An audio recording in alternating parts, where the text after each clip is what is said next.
Hi, my name is Stephanie Anderson, and I am a foodie for Jesus. So, one of the things that my husband and I enjoy doing is watching or being entertained by a good advertisement or a good commercial. So, we don't get a lot of time to watch TV, and if we do have time in front of the screen, typically we're either streaming something or watching a movie. And the rare occasion that we get a chance to see many commercials, good commercials, is it's rare, and usually we get a kick out of it if they're good, if they're clean, they're entertaining and fun. Um, so for example, during the Super Bowl, depending upon the game and how it's going, sometimes we're more entertained by the commercials than we are by the game itself. And I know we're not alone there. I know many people watch the game for the commercials. So there's one advertisement that's been around for quite a while. I think the first time I saw it was maybe 10 years ago. And it's really funny, but believe it or not, I think it's pretty appropriate for Foodie for Jesus as well. And the idea of kind of as a follow on from what we talked about in the last video blog. So let me tell you a little bit, just a quick kind of my description of this advertisement. I encourage you to go, if you Google Berlitz German Coast Guard, it'll come right up and you can watch it. But this is my paraphrase of it, not verbatim. So in this advertisement, it shows there's two gentlemen, and it looks like there's like a shift change in the Coast Guard office. So they've got all this equipment around them, and the guy who's kind of taking over, whose shift is starting, or he's getting trained in, it looks like. So the first part of it is in German, which I should understand at least a little bit of it, but I'm embarrassed that I don't. I worked in Germany for about a year. Quite a while back, but I didn't learn the German words that they're using. So I learned more of the German about like how to order in a restaurant and things like that. But anyways, that's totally aside.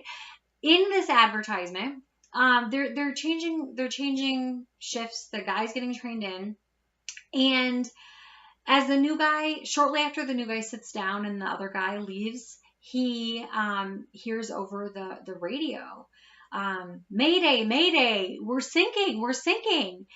And he's kind of like looking at the equipment and, grabbing the microphone, and you can tell he's a little bit hesitant. And by the way, it was in English. It was coming in English. So, and then it repeats, Mayday, we're sinking. Is anybody there? And this German Coast Guard guy grabs the microphone and he says something to the effect of, "Hello, this is the German Coast Guard. What are you thinking about?" And then quickly it goes to improve your English, right? So he very obviously switched the word thinking for sinking.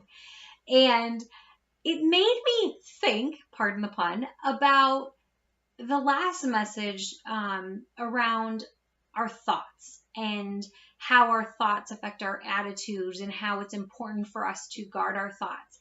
And as I was pondering that and pondering Philippians 4:8, this advertisement came to mind, and I hadn't seen it in in a few years.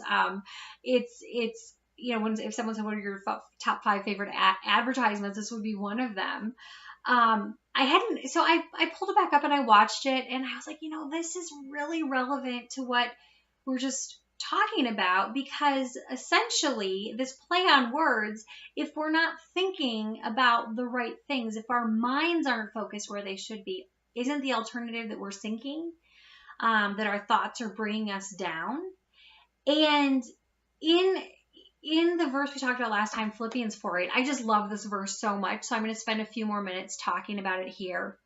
So Paul gives us 8 adjectives. Specifically, he gives the church in Philippi, which it's in the Bible, he gives us as well.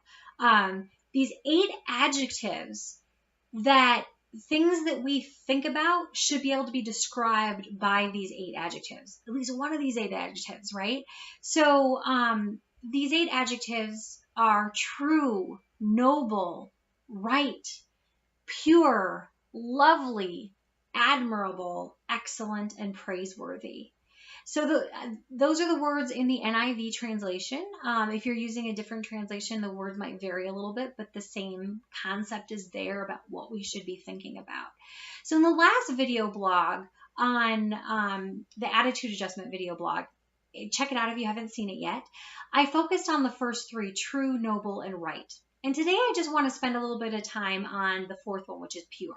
Because this one, pure, it's such a buzzword right now, especially as it relates to food and is about eating. You see the pure slapped on I saw it on a carton of milk, for example.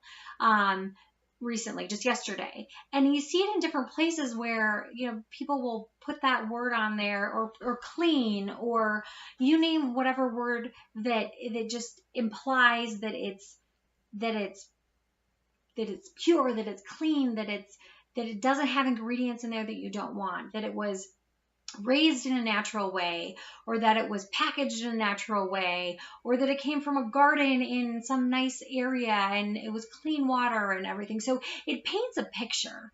And while I am entirely for clean eating and eating pure foods that God created, and I would call myself a clean eater, and there's nothing wrong with that. In fact, I would encourage it. But where it can get tricky is if that's what dominates our thoughts, is the pure food rather than the creator of the pure food and the reason behind eating that pure food. Because if we're not focused, if our thoughts aren't focused on the creator, it's going to eventually bring us down a path that it's going to bring us to start to pull us down, and we're going to start to sink, right? So, I just want to challenge you as you're thinking about your foods and as you're planning. And I'm also an advocate for planning. I know that I'm more likely to eat the things that nourish my body and that help me take care of my body when I plan and put some thought into it. But again, it's about giving the glory, we're worshiping the God who created all of this, not this food or this plan or this ability to, stick with a plan, right? All good things. But let's give the credit where the credit is due. When I hear the word pure, I think of when God created the world, and after everything that he created, he goes through in Genesis the days and what was created. And after everyone is like, and it was good, right? He saw that it was good. That's what I think of when I think of purity, is something that God created before sin got into the picture, before humans changed it up to something that wasn't pure. That's what the true meaning of pure is. So when I think of what when in this passage, when Paul is describing things we should think about, and I think of pure, that's what I think of. So I want to challenge you, elevate your game, elevate your thoughts.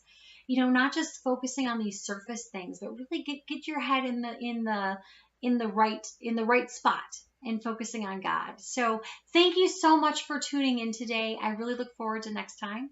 And we'll see you later.